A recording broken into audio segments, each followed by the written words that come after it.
श्रद्धालुओं, जय श्री कृष्णा, जय सिया राम, जय श्री राधे राधे, जय श्री महाकाल। इस वीडियो में आपको श्रवण कराएंगे राजा धृतराष्ट्र और कौरव कुल कामनियों का कुरुक्षेत्र में जाना। वैशंपायन जी बोले, हे जन्मेजय, विदुर और संजय की सहमति से महाराज धृतराष्ट्र ने रथ जोतने की आज्ञा दी और कहा, माता गांधारी, कुंती, माद्री और अन्य सभी पुत्र वधुओं और समस्त राजरानियों को ले आओ। सब स्त्रियों के आ जाने पर महात्मा विदुर ने राजा धृतराष्ट्र व सभी स्त्रियों को रथ में सवार कराया। उस समय स्त्रियां शोक से पीड़ित होकर बड़े जोर से विलाप कर रही थीं। स्वयं धृतराष्ट्र भी संज्ञा शून्य से हो रहे थे। उस शोकाकुल परिवार को लेकर विदुर जी कुरुक्षेत्र की ओर चले। उस समय उन श्रृंगार रहित, बाल खोले हुए, केवल एक साड़ी पहने हुए उन राज ललनाओं को देखकर लोग कह रहे थे, हाय, जिन स्त्रियों पर देवताओं की दृष्टि नहीं पड़ती थी, जो अपनी सखियों के सम्मुख आने में भी लजाती थी, आज वही पति विहीना एक साड़ी पहने हुए दीन वेश में अपने सास ससुर के समान चल रही हैं। ऐसी हजारों स्त्रियां रुदन करती हुई रण क्षेत्र की ओर चली। इधर धर्मराज युधिष्ठिर ने यह सुना कि राजा धृतराष्ट्र युद्ध में मरे हुए वीरों की अंत्येष्टि कर्म करने जा रहे हैं, तो वे स्वयं भी श्री कृष्ण, सात्यकी व युत्स को साथ लेकर धृतराष्ट्र के पास गए। शोकमग्ना द्रौपदी और पांचाल महिलाएं भी उनके पीछे पीछे चली। गंगा तट पर पहुंचकर धर्मराज ने हजारों स्त्रियों को करुण स्वर में विलाप करते हुए सुना। उन स्त्रियों के विलाप सुनकर धर्मराज दुखी हुए और रोती हुई स्त्रियों को शीघ्रता से पार करके महाराज युधिष्ठिर राजा धृतराष्ट्र के पास पहुंचे और युधिष्ठिर सहित सबने अपना नाम ले लेकर राजा को प्रणाम किया। पुत्र शोक से संतप्त धृतराष्ट्र ने बड़े उदासीन भाव से युधिष्ठिर को गले लगाया और फिर भीम को आलिंगन करने की इच्छा प्रकट की। श्री कृष्ण धृतराष्ट्र के मलिन अभिप्राय को जान गए। उन्होंने भीम को पकड़ लिया। उसके स्थान पर भीम की लोहे प्रतिमा आगे कर दी।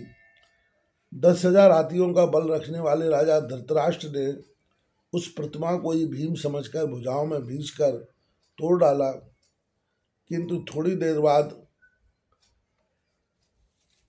क्रोध शांत हो जाने पर हा भीम कहकर रोने लगे। राजा को रोते हुए देखकर श्री कृष्ण ने कहा, महाराज, आपके हाथ से भीम नहीं मारे गए, बल्कि यह तो भीम की लोहे प्रतिमा थी। इतना कहकर श्री कृष्ण ने धृतराष्ट्र की बड़ी भर्त्सना की। श्री कृष्ण की फटकार को सुन धृतराष्ट्र बड़े लज्जित हुए। उनका क्रोध शांत हो गया। तत्पश्चात उन्होंने सब पांडवों को आशीर्वाद दिया। इसके बाद सभी पांडव श्री कृष्ण सहित गांधारी से मिलने गए। पांडवों के प्रति गांधारी के मलिन भाव को व्यासदेव पहले ही जान गए थे, इसलिए वह गांधारी के पास जाकर कहने लगे, पुत्री, तुम सब प्राणियों का हित चाहने वाली हो, क्षमावती हो, युधिष्ठिर पर क्रोध न करना। युधिष्ठिर धर्मनिष्ठ है, तुम भी धर्म का आचरण करने वाली हो, इसलिए तुमने दुर्योधन को आशीर्वाद देते समय कहा था कि जहाँ धर्म है वहीं जय है। युधिष्ठिर वास्तव में अपने धर्म के प्रताप से ही विजय हुए हैं, अतः उन्हें क्रोधावश श्राप इत्यादि न देना। गांधारी ने कहा, भगवान, पांडवों के प्रति मेरा कोई दुर्भाव नहीं है, मैं उनका अनिष्ट नहीं चाहती, किंतु पुत्रों के शोक के कारण मेरा मन क्षुब्ध हो रहा है। कौरव अपने पापों के कारण ही नष्ट हुए हैं, उसमें बेचारे पांडवों का कुछ दोष नहीं है, किंतु सबको होनार समझकर मैंने संतोष कर लिया है। तत्पश्चात युधिष्ठिर, भीम, अर्जुन, नकुल और सहदेव क्रमशः गांधारी के पास डरते डरते गए, किंतु इतने पर भी दीर्घदर्शिनी गांधारी की क्रोध दृष्टि युधिष्ठिर के नखों पर पड़ने से उनके नख काले पड़ गए। इसे देखकर अन्य चारों भाई डर के मारे श्री कृष्ण के पीछे खिसकने लगे। पांडवों को इस प्रकार भयभीत देकर गांधारी का क्रोध शांत हो गया और उन्होंने आशीर्वाद दिया। इसके पश्चात अपनी माँ कुंती के पास गए। बहुत दिनों के बाद माँ बेटों का मिलन हुआ था। दोनों ही प्रेम से बेहल होकर रोने लगे।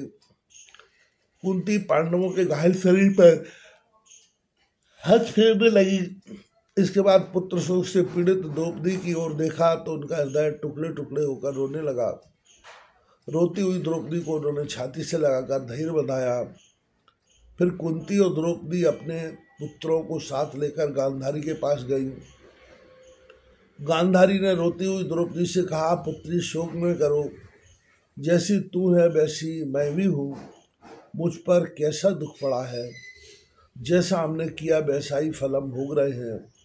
यह कुलनाश सब हमारी ही त्रुटियों से हुआ है।